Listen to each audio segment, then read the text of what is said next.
Quines eines tenim nosaltres? Però jo quan treballem en problemes, ja he dit abans que una eina important és el portfoli, el registre personal i de grup del que està fent cada nano i cada grup. I hi ha una sèrie d'eines a nivell d'internet que són importants dins del món dels problemes. I poso una mica en llista. Aquest que és molt important, per exemple, el treball amb mapes.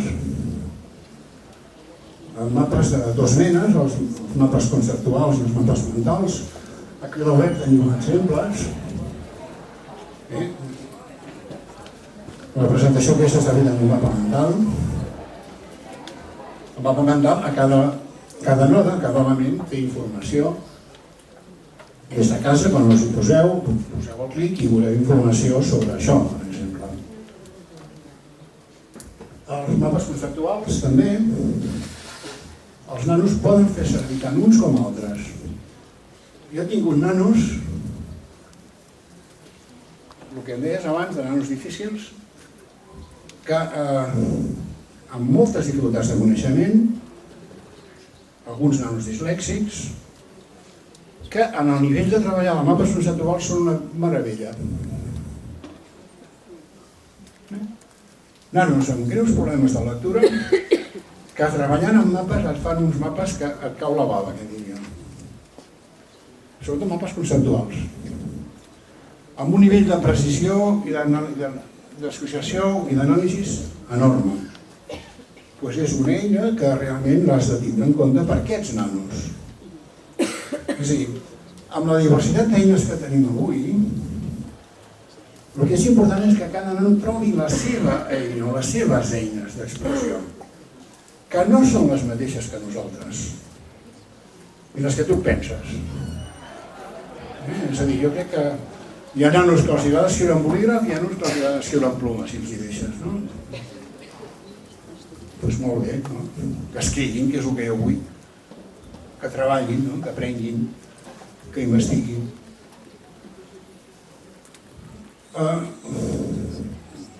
Abans preguntava si tenim mòbils. Algun no té Facebook avui, aquí?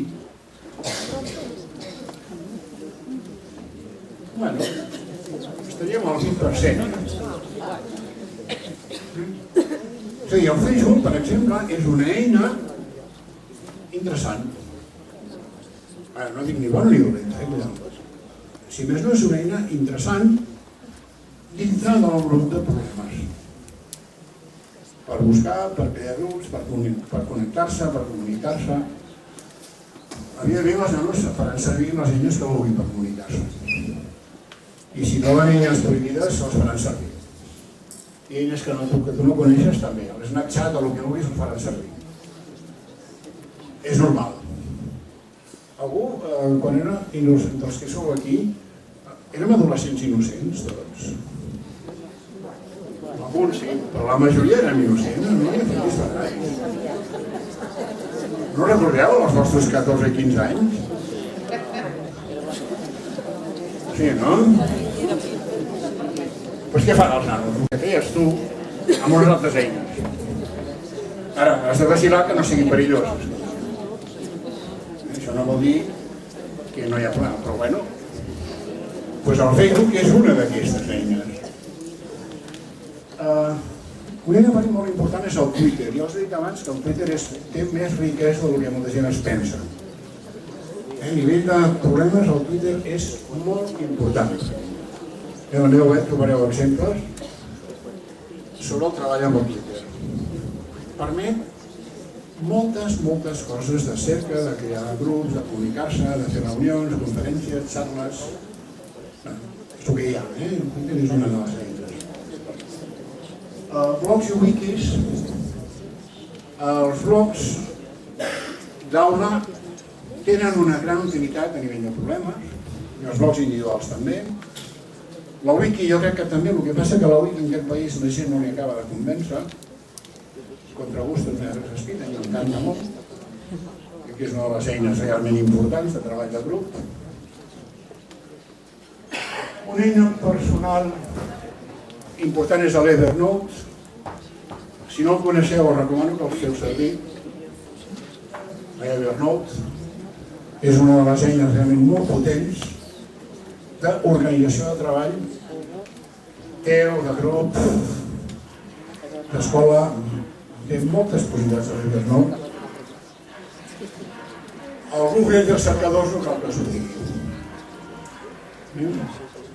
El Google Drive, per exemple, et serveix per seguir un problema, perquè no ens puguin posar el que va fent el problema allí, consultar documents que estan posant cada grup, que els grups es puguin veure. És a dir, la riquesa que ens dona el treball de grup amb el Google queda superaugmentada.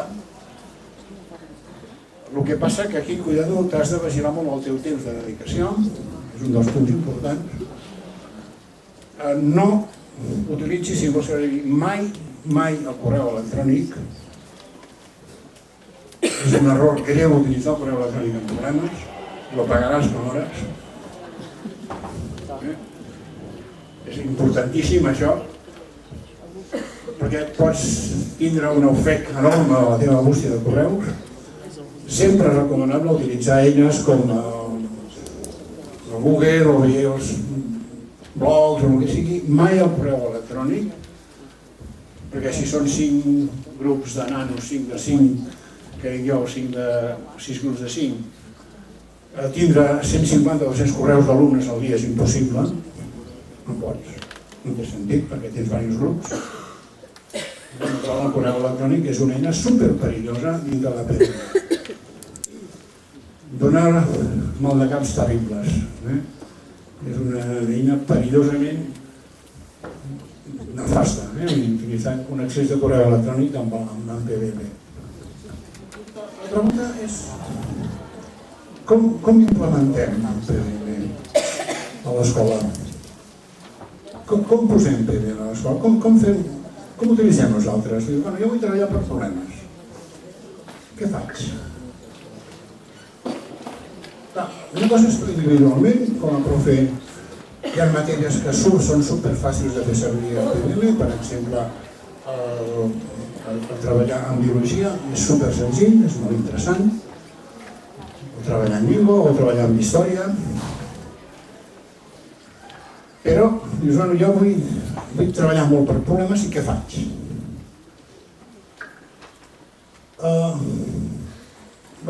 Una cosa és treballar dintre el grup de professors, és a dir, que els companys sàpiguen que tu estàs treballant per problemes, si hi ha un grup de gent que s'estigui treballant millor, amb el qual pots tirar endavant i pots fer moltes coses. Sempre és molt important l'ambient. Si l'ambient és favorable, pots treballar per problemes. Si l'ambient no és favorable, no t'hi posis. Perdràs el temps i guanyaràs mal de caps. Si no es aconsegueix un ambient que s'entengui i que realment ets políticament correcte, i sàpiguis treballar l'ambient, no posis a treballar per problemes o per projectes perquè acabaràs amb un problema molt greu. Això és molt important. Un altre punt interessant són les famílies. Si tens un bon ambient, si l'entorn escolar l'entén i pots connectar amb les famílies, és l'èxit garantit. L'èxit garantit perquè si tu, quan estàs fent un problema, saps quins recursos familiars tenen els diferents nanos, portar un treball, pare d'un dels nanos que treballa en un banc, explicar coses d'economia, portar, si és algun avi que tingui una experiència de la guerra, que ja en queden pocs, o algun recurs personal interessant, això favoreix el grup, permet fer moltes tasques i permet fer moltes coses. Ja fa uns anys, per exemple, a Bellvitge, portàvem avis que havien viscut la guerra, per explicar coses als alumnes i realment els nanos van aprendre més història així que no agafant el llibre de text i estudien el capítol 34. Estic parlant d'uns quants anys. Actualment, per sort, en la guerra no en queden els llibres. En queden alguns, però la majoria no poden explicar-ho, perquè ja estan en un altre món, que dic jo. El barri també és un punt important. Si tens un barri on hi ha certa connexió, pots tindre moltes possibilitats de problemes. Si hi ha una llar d'infants, si al barri tens un centre de dia per amb avis, o si tens organitzacions socials que puguin d'alguna manera apoyar la tasca de molts problemes, realment els nanos aprendran moltes coses i resoldran molts problemes. A l'escola de Jovenitesa a Bellvitge els nanos els portem moltes vegades al centre de dia que hi ha al barri, hi ha un hospital, no? Per exemple, o visitar gent amb Alzheimer. Tens tota una riquesa de recursos molt interessant. Després tens els recursos virtuals. Aquests són cada vegada més interessants. Jo, per exemple, estic portant diversos grups de profes en cursos virtuals de PBM i sempre fem una reunió setmanal via un Hangout. Coneixeu els Hangouts de Google? Jo opino que una de les eines que s'han de fer servir a l'escola són els treballs virtuals. Jo crec que fa falta, a nivell inclús de departament, que es creï una assignatura virtual. Perquè els nanos aquests segurament el dia de demà treballaran virtualment. Jo crec que val la pena utilitzar les possibilitats virtuals que es tenen a les mans per poder fer que els nanos creixin, que relacionin entre ells amb altres nanos i que aprenguin coses. I això és un recurs que no podem deixar. Tots teniu els mòbils, teniu una aplicació per fer connexions virtuals. Heu fet teleconferències amb vosaltres o no? Els nanos, entre vosaltres. No? Els que no tenen l'iPhone, podeu tenir una aplicació que es diu Duo. Farem una nota. Amb Duo podeu fer teletrucades i veure la cara de l'altre, i veure la cara, a veure què passa. Els que tenim l'iPhone ja ho fem amb moltes altres maneres, però si tu tens un mòbil que deies tu, en aquest símbol, pots posar el Duo i podràs fer una teleconferència perfectament. Això cada vegada és més a l'ordre del dia. A mi a la família m'agrada més veure-li la cara quan parlo, que no solament la veu. És gratuïta, funciona, és de Google. A tota l'aula? Sí, no, a tota l'aula no, de tu a tu, A tota l'aula pots fer servir el Hangout de Google. El Hangout de Google funciona molt bé. L'Skype també, però l'Skype es penja molt. L'Skype, si estem parlant bien, si no, no va tan bé. Ara, el Hangout, jo crec que és important de fer reunions virtuals, almenys una, no moltes perquè no tens temps, no? Però almenys sí que els nanos sàpiguen fer reunions virtuals i que veien que no només és xatejar per fer tonteries, sinó el que hi ha, no? Evidentment, el que fan els nanos. Però que tinguin un ús didàctic de moltes coses. Això realment és important. A veure quins exemples podem posar. Exemples, he posat una mica, uns quants punts, perquè veiem exemples que podien ser típics. Un exemple, a primària, us hem posat abans de la lluna, seria un exemple de problema projecte. Realment té molt d'èxit, als nanos els agrada molt, als profes també, i donen molt bons resultats. A nivell de secundària, un problema interessant és aquest. Tu els poses en situació amb els nanos i dius l'alumne tal o l'alumne que es diu que vulguis menja 160 grams de dolços cada setmana. És bo això? És un problema o no és un problema? Aquest plantejament és important, primer perquè poses una quantitat, diu 160 grams de dolços, i aleshores hem de començar a preguntar. Aquest alumne quan pesa? Quina edat té? És diabètica o no és diabètica? Té algun problema de tipus metabòlic? Llavors, a partir d'aquí vas estirant i resols una quantitat de temes interessants amb aquest problema senzill. Molts dels nanos mengen no sé quina quantitat de dolços, però no pesen els dolços que mengen, no ho saben. Mengen dolços. Quants? Però bé, si diu 160 són molts, o no? Bé. Dones, per dir-ho així, una manera de pensar i enfrontar-se a un problema interessant. Aquí tens càlculs des de biologia fins a molt tipus de salut. Un problema paral·lel amb aquest seria quanta llum es gasta a casa teva un cap de setmana. Quanta energia. Es gasta molt o poc? Però no, els nanos han d'agafar, mirar el comptador, ha de prendre nota, ha de veure que les coses es mesuren, amb la qual cosa, es pot fer un estudi estadístic, moltes possibilitats. Això seria un exemple, diguem-ne, de problema útil. A nivell de batxillerat, per exemple,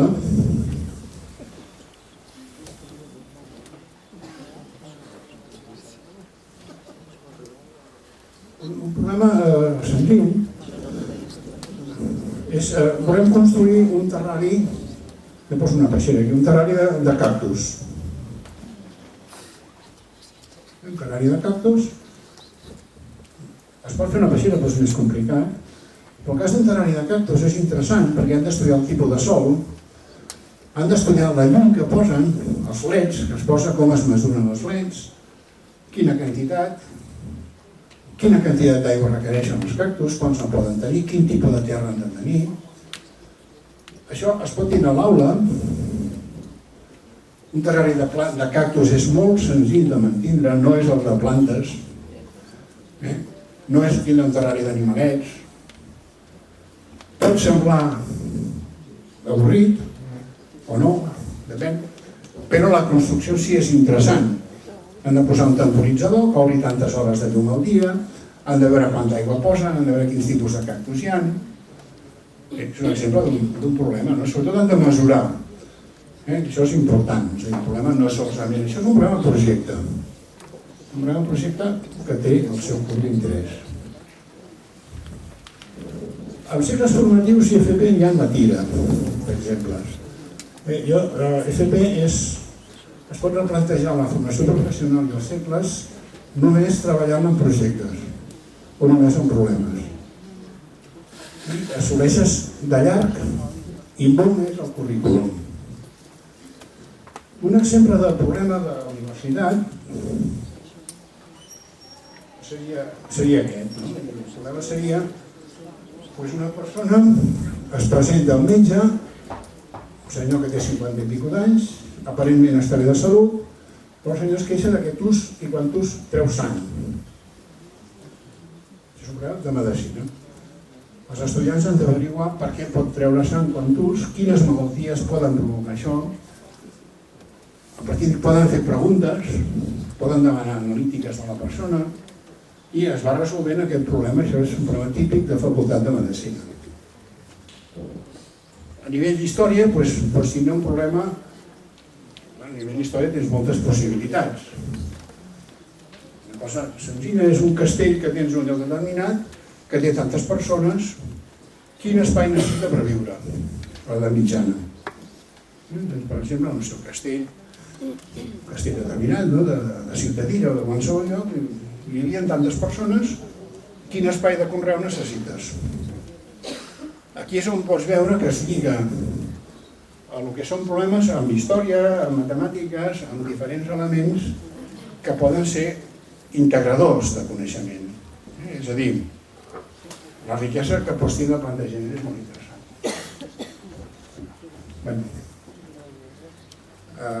Preguntes, sisplau. Ara aquí el que interessa és que fem PBB de veritat, i que feu preguntes sobre el rotllo que els he fet. Espero que no sigui gaire i que hagi aportat alguna idea. Digues.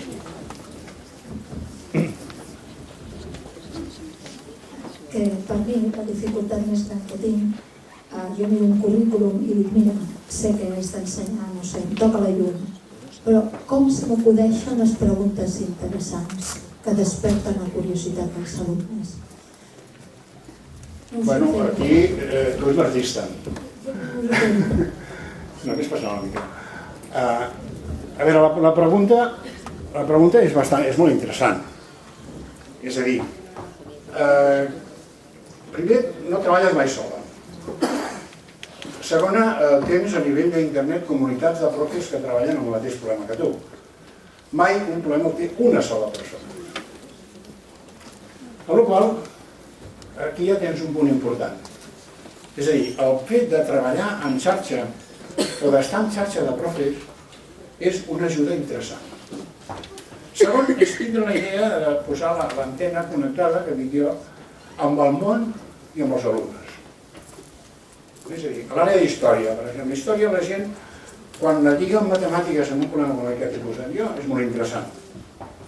És veure que dius, la història pot anar també hi ha números, hi ha estadística, hi ha biologia, la gent tenia moltes dificultats, com guardaven l'aigua, què és una glacera, com feien, si hi havia neveres o no hi havia neveres. És llegir i veure que realment darrere tot el que facis hi pot haver un problema, sempre.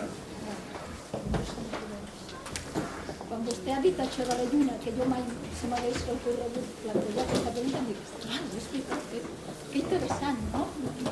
A veure, n'hi ha moltíssimes, n'hi ha moltíssimes. A veure, jo l'habilitat de crear problemes la vas aprenent, no? Hi ha coses que realment són interessants, preguntes que poden xocar, no? Com s'afeitava la gent a l'edat mitja? Però bueno, hi ha problema del tètanus, quines no hi havia, la sèrie no era inoxidable. Bueno, sí. Jo quan penso en fer una BT a la classe, doncs penso que hi ha una limitació que és que a vegades només tinc un ordinador. I llavors, com els alumnes treballen? Perquè, bueno, no sé, vull dir, no hi ha prou recursos informàtics, no per tots? O bé, hi ha la sala informàtica, però està ocupada. Però hi ha biblioteques, no? Sí. La biblioteca de centre és una cosa important, o sigui virtual o sigui física. Tots els nanos, la majoria part de nanos tenen televisió. Hi ha molts canals de televisió. Hi ha moltes possibilitats. Sí, però cal que treballin a aquella hora, no? Bueno, depèn. Cada vegada la TV és més no online, I llavors a aquella hora què fem? A aquella hora No, el nano a casa pot fer moltes coses. Sí, però a l'aula, doncs a l'aula què fem? Durant l'aula, els nanos treballen en grup, fan esquemes, fan mapes, raunen el problema, parlen entre ells. Això és veure una manera diferent de treballar.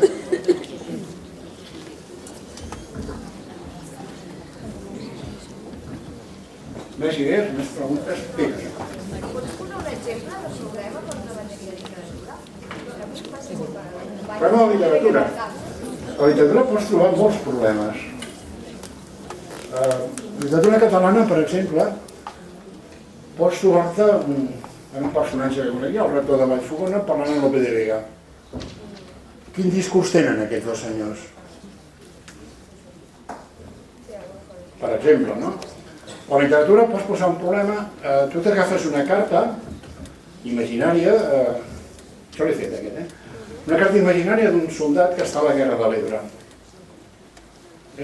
Mig malmesa, llavors preguntes als nanos què volia dir aquest soldat, què li passava pel cap, què expressa.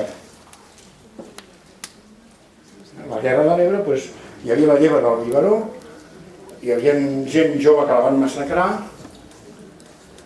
Aquell senyor podia escriure una cosa que realment pot ser interessant. I aquí pots fer la tira d'anàlisis de llengua, per exemple.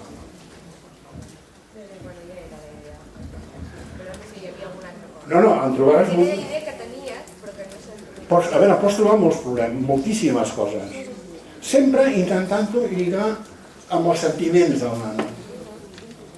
És a dir, el nano és molt emotiu i si tu el motives o li estires i el poses cap aquí, el nano podrà treure moltes coses. I tu també, cuidado. Sí? Més idees, més punts.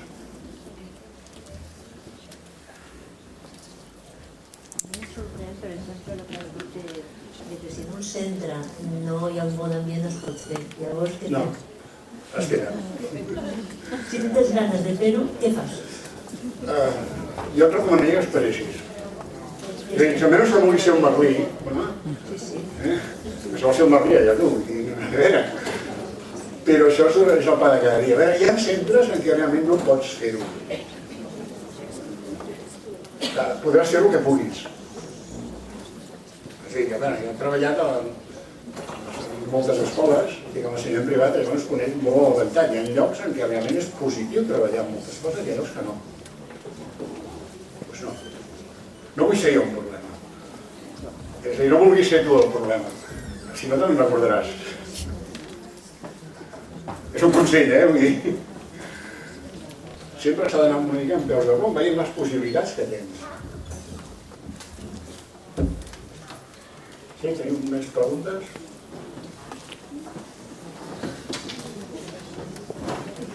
Feu que el problema que hi ha moltes vegades és el que deia la companya, de trobar problemes, de crear-los. Això és començar. Aquí has començat amb un grup, el grup et va estirant. Hi ha grups que no passen meravellosament, hi ha grups que no. A veure, si els grups no funcionen, no funcionen. No és mac. I la metodologia que has de fer servir és l'adequada de cada grup. Jo donava classe de matemàtiques fa anys i en un grup que la vaig tindre durant 5 anys d'alumnes ho vaig passar pipa amb ells. Ara un és catedràtic de la universitat, l'altre ha treballat a la NASA, l'altre és un director de banc.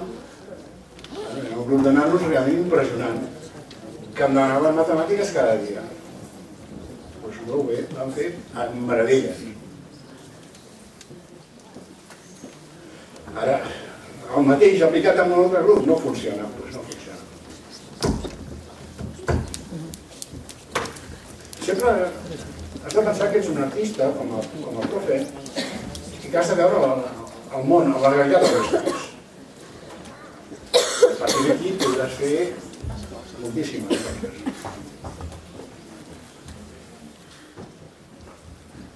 Som-hi.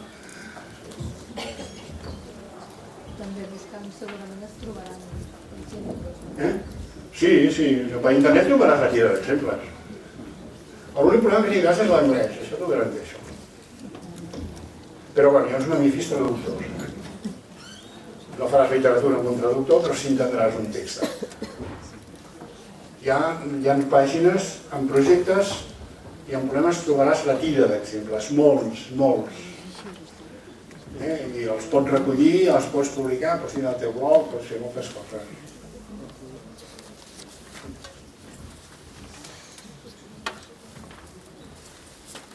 Digues.